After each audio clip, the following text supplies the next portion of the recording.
Hello everyone.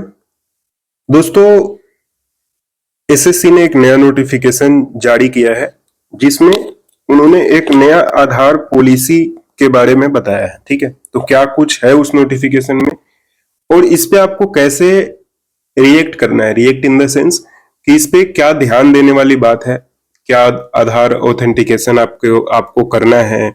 बहुत सारे लोग हैं जो ये पूछ रहे कि मैंने पहले रजिस्ट्रेशन कर रखा है, ओटीआर वाला भी आपको मालूम होगा, वन टाइम रजिस्ट्रेशन, तो हमें करना है नहीं करना है, इस बारे में इस वीडियो में बात करेंगे। ठीक है, साथ ही साथ जो आधार पॉलिसी एसएससी ने जारी किया है उसके बारे में भी समझेंगे कि क्या कुछ है उसमें। ठीक है, तो ये जो पॉलिसी है उसको इसलिए लाया गया है ताकि एग्जाम जो हो फेयरनेस और कोई एक दूसरे के स्थान पे ना बैठे, यानी कि इम्पर्सोनेशन ना हो और एग्जाम का इंटीग्रिटी बरकरार रहे, इसलिए ये पॉलिसी लाई गई है। ठीक है, आपको मालूम है कि ट्रेडिशनल पहले क्या होता था कि आपका फोटोग्राफ लिया जाता था, आपका बायोमेट्रिक वेरिफिकेशन होता था।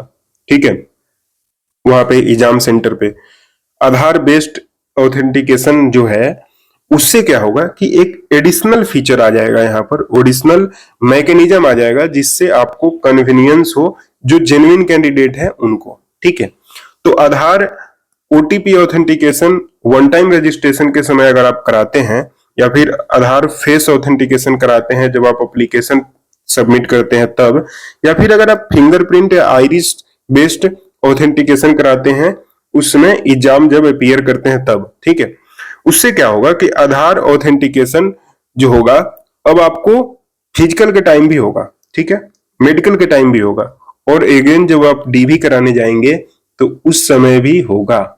यानी कि कहने का मतलब यह है कि जो कैंडिडेट एग्जाम देगा अगर उसका आधार मिल जाता है एसएससी को तो वही कैंडिडेट डीवी भी दे रहा है, वही कैंडिडेट मेडिकल भी जा रहा है, वही कैंडिडेट जो है फाइनल ज्वाइनिंग भी कर रहा है। इसका एसएससी के पास एक चेक करने का मैकेनिज्म आ जाएगा। ठीक है, क्योंकि आधार से आपको पता है आपका वेरियस फैक्टर से ऑथेंटिकेट किया जा सकता है। तो एक बार अगर आप आधार सबमिट करेंगे तो आपके लिए भी इजी है और एसएससी के लिए भी इजी है कि एसएससी जो जेन्युइन कैंडिडेट है उनको परेशान नहीं कर पाएगी। ठीक है, यहाँ पर देखिए एक और बात कहा गया है, since their identity would have been confirmed through Aadhaar, such candidate will not be rejected solely due to discrepancy in photograph और signature। तो आधार देने का आपको एसएससी ये भी फायदा दे रही है कि पहले क्या होता था, लोग फोटो गलत डाल देते थे, सिग्नेचर गलत डाल देते थे, तो उनका जो एप्लीकेशन है वो रिजेक्ट कर दिया जाता था। तो इसमें बताया जा रहा है कि अगर आप आधार दे रहे हो, ठीक है, और अगर आपका आधार से आइडेंटिटी मिल रहा है तो आपका जो डिस्क्रिपेंसी अगर फोटो में या सिग्नेचर में होता है तो आपका जो एप्लीकेशन है या कैंडिडेचर है वो कैंसिल नहीं किया जाएगा। तो ये स्टूडेंट के फेवर में चीज है। ठीक है, तो मैं तो सभी लोग को बोलूंगा कि देखो आप एग्जाम दे रहे हो, आप जेन्युइन हो, तो आपको आधार अपना दे देना चाहिए। ठीक है, इससे आपको फायदा होगा। ठीक है, इससे एक और बता रहा है एसएससी कि एंट्री जो आपको एग्जामिनेशन वेन्यू पर मिलता है, अगर आप क्लोजिंग टाइम के आसपास भी आते हैं तो आपका फिजिकल वेरिफिकेशन जो है फॉर्मेलिटी वह मिनिमल होगा और उस समय भी आपको एंट्री दे दी जाएगी। दूसरा, यहाँ पर एसएससी आपको यह भी डरा रही है कि जो लोग आधार प्रोवाइड नहीं करोगे, ठीक है ना, अगर आप आधार नहीं प्रोवाइड कराते हो तो आपको ईच डिटेल के लिए सपोर्टिंग डॉक्यूमेंट देना पड़ेगा। किस चीज के लिए? आपका नाम, father name, gender, date of birth, address, photograph, इन सब चीजों के लिए आपको डॉक्यूमेंट एडिशनल देने पड़ेंगे। जो डॉक्यूमेंट एक्सेप्ट है वो क्या है? जैसे कि pan card, passport, voter ID, driving licence, birth certificate, school certificate, कोई बिल्स है, बैंक का पासबुक है, ठीक है, या फिर रेंट एग्रीमेंट है, पासपोर्ट साइज फोटोग्राफ है। ये डॉक्यूमेंट भी क्लियर, अप टू डेट और वेरीफाइबल होना चाहिए, तभी एसएससी आपको कंसीडर करेगी। ठीक है, और साथ ही साथ ये भी बता रहा है कि at least 2 hour before the scheduled gate closure time of the examination day, ऐसे कैंडिडेट जो आधार सबमिट नहीं करेंगे उनको 2 घंटे पहले जाना पड़ेगा, और जो आधार सबमिट करेंगे उसको एसएससी ये कह रही है कि सिंस आप आधार दे चुके हो, आप आधार से ऑथेंटिकेट हो चुके हो, तो आप क्लोजिंग टाइम के पास भी आओगे तो आपको एंट्री दे देंगे। ठीक है, ये सारी चीज है। ठीक है, आधार ऑथेंटिकेशन से क्या है दूसरा जो स्क्राइब है और एग्जामिनेशन का पर्सोनल, यानी कि जो एग्जाम देते में आप जितने वो इन्विजिलेटर वगैरह होते हैं उन सब का भी आधार ऑथेंटिकेशन किया जाएगा। ठीक है, इससे क्या होगा कि एसएससी मॉनिटर कर पाएगी कि कोई कैंडिडेट कितना बार स्क्राइब बना है। ठीक है, उसका एग्जामिनेशन हिस्ट्री चेक कर पाएगी और उसका क्वालिफिकेशन भी चेक कर पाएगी। ठीक है, तो इससे क्या होगा कि जो स्क्राइब वाली भी दिक्कत आ रही थी वो भी रिड्यूस हो सकता है। ठीक है, वाइल आधार ऑथेंटिकेशन रिमेन्स ए वॉलेंटरी चॉइस।